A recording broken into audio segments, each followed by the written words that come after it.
Hello, everyone.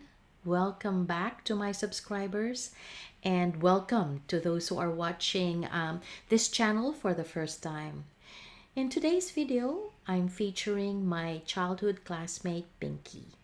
Pinky is the sister of Monette, who was the artist that I featured a few videos ago, and she was the one who made the dolls. And this time, it is Pinky's artworks that I am going to be featuring.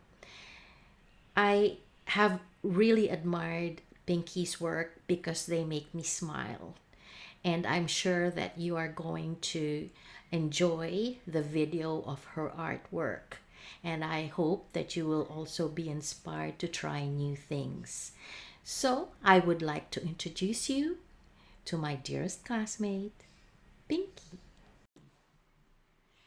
So, hi, Pinky. Welcome to Sarah Samut Sari. I'm so glad that another classmate of mine has allowed me to feature and showcase her work. So, Pinky, please introduce yourself to our viewers. So you know me, I'm Pinky. I'm the youngest of three girls. And whatever it is I'm featuring, you must know that I have had no formal lessons, nothing. Everything I learned was just from YouTube. And being the youngest of three girls, I think I was more or less influenced by what my older sisters were doing because you see we grew up with two professional parents who were hardly home, but we were blessed with being provided by having so many books on art, books on the classics, and I had a grandmother who stayed with us. And I think it was a blessing that you know what? You wake up in the morning with the sound of classical music, and it was live because it was your grandmother playing, Wow. and she never, maybe because she said the public schools during her time was Montessori style. Right. So she never stopped us from expressing ourselves. Like if she played the piano and we danced and twirled and did really stupid things there or pretend to play the piano, she never stopped us. She allowed us to be herself. And then, of course, I had an older sister, Ditas, who actually writes very well. She used to write poetry, and um, I could say that the flow of the imagination was just free all the time. The funny part with my sisters was, so this one was the writer, right? So she would sometimes like joke in we'd have script playing Yeah. and she'd give us parts and we'd read it. And because it was her idea, she always got the choicest parts. And since I was the youngest, I got the part of the Indian, the dog, stuff like that. And then, yeah, I had, and then of course my other sister, who was also an artist, much of an artist. So this freedom of of being provided with the resources, including lots and lots of art materials. Probably because since we were all girls, my mother wanted to keep us busy. And then, like you, since you had sisters, I'm sure your parents enrolled you in everything they could get their Yes. hands on just to keep you That's busy true. during the summer, right? Yes. Yes. So so that's how Mhm. it began. But compared to my sisters who read, since of course they were older, I think I stuck to picture books much longer. In fact, Right. it broke my heart when the day would come that I would be reading books with no more pictures. Right. Okay. And it was a good thing that when Nancy Drew came out, in every chapter it had Yes. some sort of pictures, right? Yes, but Yes. I was always fascinated with Charles Charlie Brown, Charles M. Yes. Schultz. Yes. So I think the Mhm. reason why I was a cartoonist was because I like that in your face thing. I mean, um, there are pictures that are pictures. There are pictures that call you. There's some that you have to stare at before to get your imagination going. But cartoons, it's right there and it's on your face. I used to enjoy, those Mad magazines. Yes, Oh my yes, gosh, I used to love that spy versus spy because it was non-verbal, but it caught your yes. attention and it got the humor. I think that's where I got those things, Oh, and yeah. So okay. I think that was it. I think my mother never stopped us. If you she goes to the supermarket, you grab pencil pen, you get anything. She never says no. Yeah. As long as she knows it will keep you busy. Yes, yes, because she Yeah. was working full time then. So Yes, because she now, was working. yes, so thank you for talking about how you got started, and you have chosen your title for this video as, discovering yourself during the pandemic. So, what have you discovered about yourself? Can you tell us briefly what you discovered? I The reason I called it discovering myself was because during this pandemic, it made me realize how we actually have everything we need. Yeah, How we live in excess, yes, and how we try. You see, growing up, I always had this idea of standards. At this age, you have to be this. At this age, you have to have a house. At this age, and I realized it's all BS. yeah. I Okay. mean, this is things I discovered in pandemic. I realized I didn't have to please so many people all the time. Yes. I realized that since I it was a habit to be like a Pollyanna, to look good, look for the good in everybody. But when you cannot tolerate that anybody, it's okay to have some Yes. time away. There's Yes. things you don't need to tolerate. And then okay, when social media came out, okay, and then my children are so supportive. Mom, you should sell that, you should do this. I mean, your talent, it's all like this, like that. And I always said, nah, I'm not brave. I'm really not brave. And then I had many ideas for Twitter and things like that. And then I said, I'm too sensitive. Then my son says, ay naku, mom, you know, social media has no place for sensitive people. He said, if you are too sensitive, then that's it for you. So I never did. Yeah. So when this pandemic came and too much sadness Right. happened, um, I had to put out whatever I had in on somewhere, Yes. and to take out that sadness, I decided to make happy things. It's like an happy things, Yes. and then the fear, I think, dissipated. It's like if these things can give me happy thoughts and I share it, maybe I can make someone out there as happy also. So the purpose of my art was really, if I can put a smile on somebody's face, then I did something. Exactly. I'm so happy because we have the same goal. We have the same aspiration in that we both want to inspire others and, make others find beauty despite the negativity that's happening around us, especially now that, as in the Philippines, so many people are sick. We hear so many people who are dying and all that. And we just want to try to make people happy, and Yeah, right.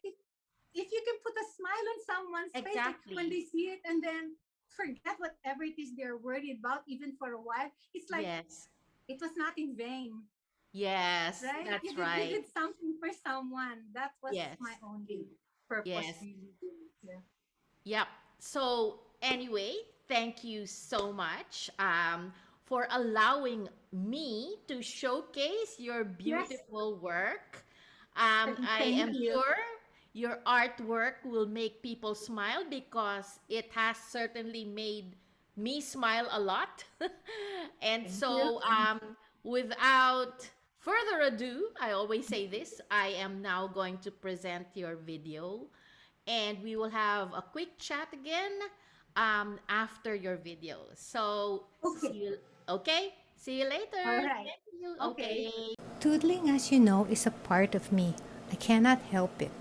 My restless nature cannot just sit and listen. The hands have to do something. Born that way, as they say.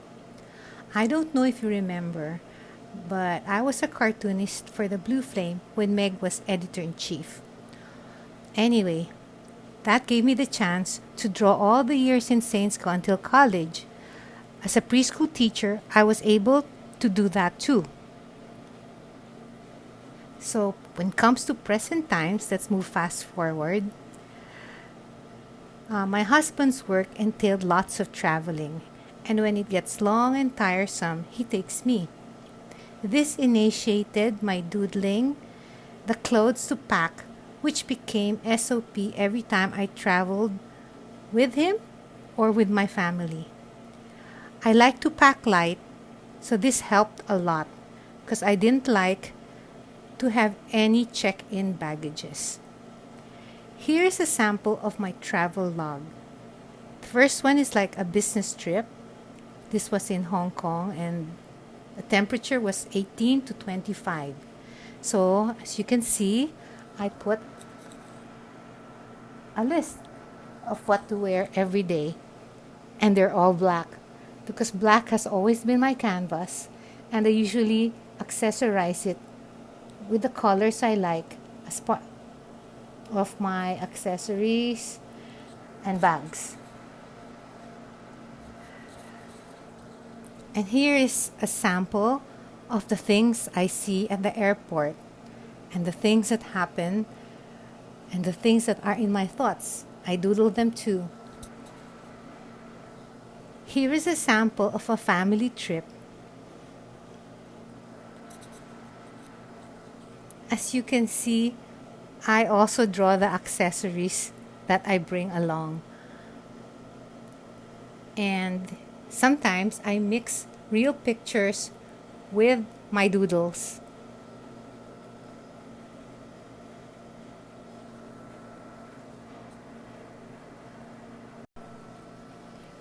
When COVID happened in 2020, the whole country was in lockdown. We had to cope with the change of lifestyle, change of mindset, how to handle our mental state within the perimeters of our house. You know that old saying, young people look in the future, old people look into the past? So I began digging in the past.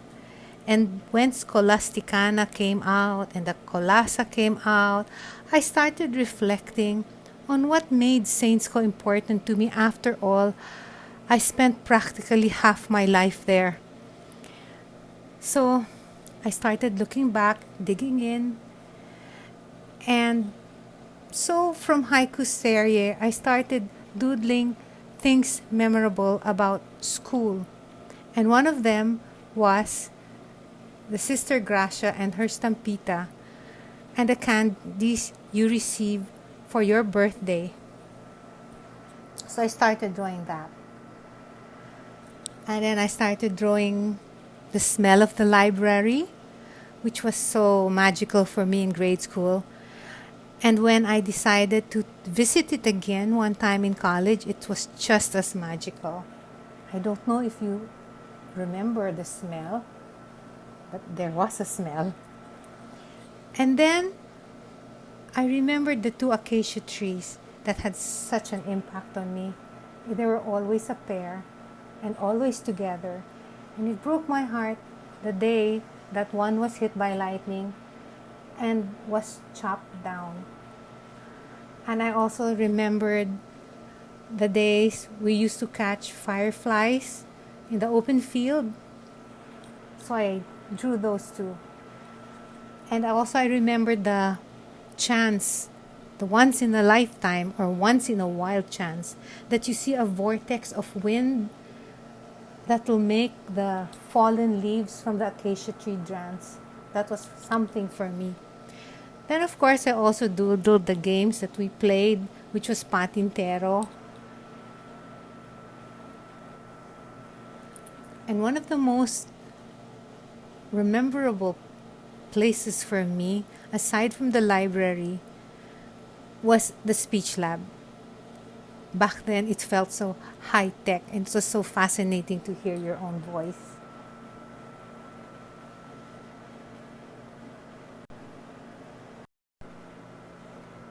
Earlier, I mentioned Haiku Sari. It's a small group of amateur poets, and this was an opportunity to have an outlet for whatever emotional thing that you're going through or something that inspires you. So, here are doodles that I made during the height of COVID. Back then, I used an app called Procreate.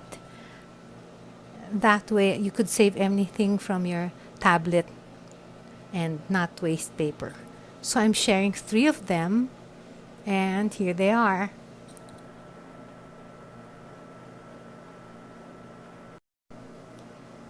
In about mid-year 2020, I decided to learn how to watercolor.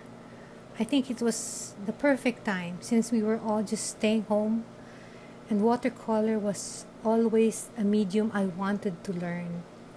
Um, the way the pigments just float in the water and create its own shape was also another fascination for me. And I never liked the real life style, so I chose the loose type of painting. So to do this, since I'm a do-it-yourself and I never really enrolled anywhere, I decided to watch all the tutorials that YouTube presented, and whatever that was there that catched my fancy, I copied and I painted. Of course, I had the help of my sister and some friends who I didn't stop asking, how is this? How is that? And that began my journey into watercolor.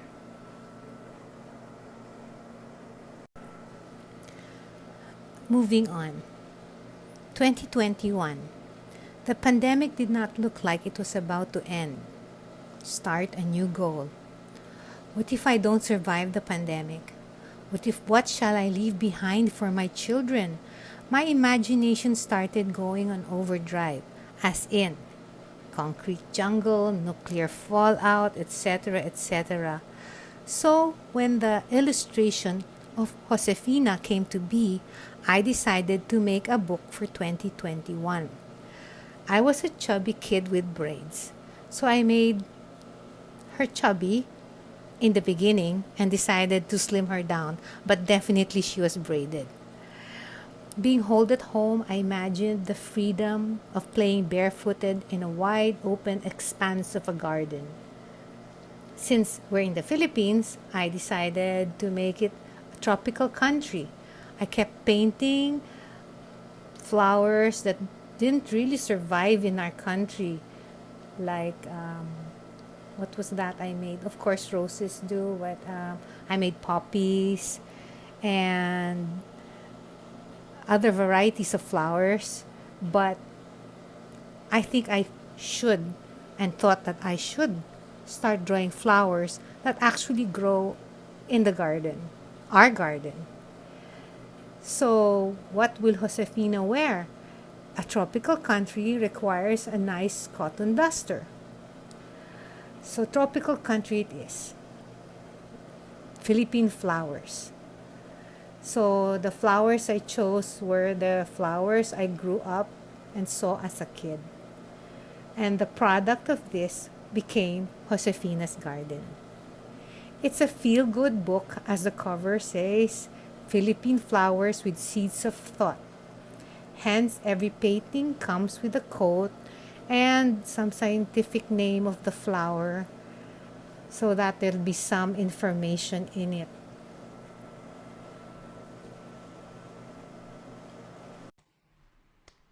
So, there you have it, everyone. I hope you enjoyed Pinky's video of her artwork. So, Pinky, going forward, what are your plans? Now that you've shown us your work. I just finished my dog series, which my daughter challenged me to do it. She said, "Mom, why don't you try dogs?" So I have one here. Yeah, Yes, it's a that's set really of beautiful. yeah, this is the corgi. Yeah, and then you can just go to my Instagram account to see all the 12 different types of dogs that I made. And after this, I am going back to the drawing board, always a student. And I want to practice my strokes again to make it lighter. And then I'll be starting on the plantitas, Series. monsteras, both, yeah, that series. Yes. Yeah. Yes. So, as you can see, Pinky has different types of series. So she has the dog series, and then she will have the plantita series. So if you like this video, please give us a thumbs up and subscribe. And I will be providing Pinky's Instagram account details in the description below. Thank you so much again, Pinky. Thank It's you also. such a pleasure. I was really stoked when you agreed because I know you're very private. And so shy. well, anyway, thank you everyone for watching, and I hope you enjoyed Pinky's video. So until the next time, thank you so much. Bye.